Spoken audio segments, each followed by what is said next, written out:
La Kundalini. La vidéo va être brève. Pour une raison simple, c'est que je pense que c'est pas un sujet.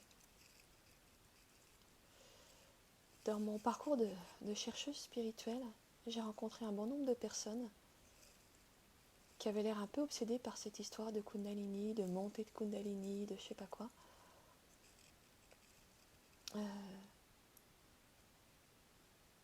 Et que ça les détournait de l'essentiel. L'essentiel qui est d'être avec ce qui est et de ne pas chercher ce qui n'est pas. D'après ce que je comprends, la Kundalini, c'est quelque chose que l'on vit quand il y a un feu intérieur qui vient consumer les débris de l'ego ou l'ego. Bon, très bien, parfait. Mais si ça ne se présente pas, c'est juste que c'est pas prêt.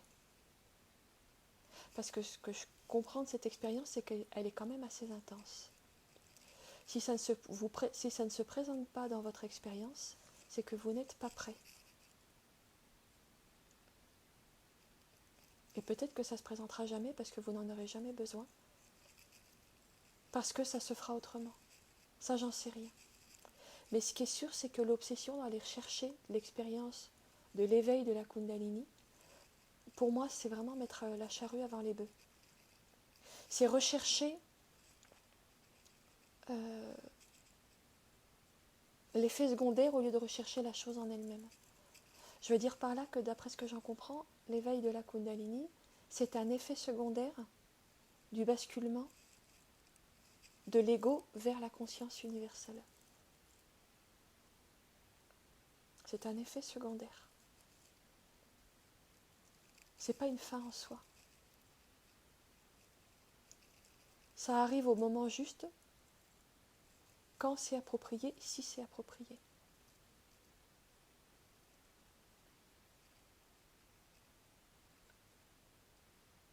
C'est pas l'essentiel. C'est vraiment un effet secondaire.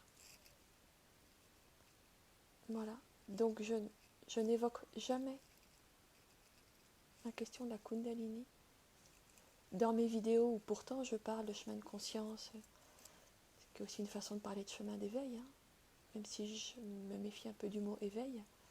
Mais je parle jamais de la Kundalini pour cette raison-là. On s'en fout de la Kundalini.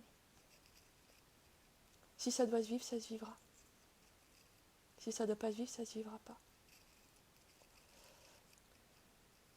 Je conclurai en disant que c'est un peu comme l'histoire du sage qui désigne la lune et du fou qui regarde le doigt. Si vous accrochez sur la Kundalini, vous regardez le doigt mais vous ne voyez pas la lune. On pourrait le dire comme ça. Voilà, donc je vais en rester là sur cette vidéo parce que je ne l'ai pas vécu, je ne sais pas si je le vivrai, ça ne m'intéresse pas.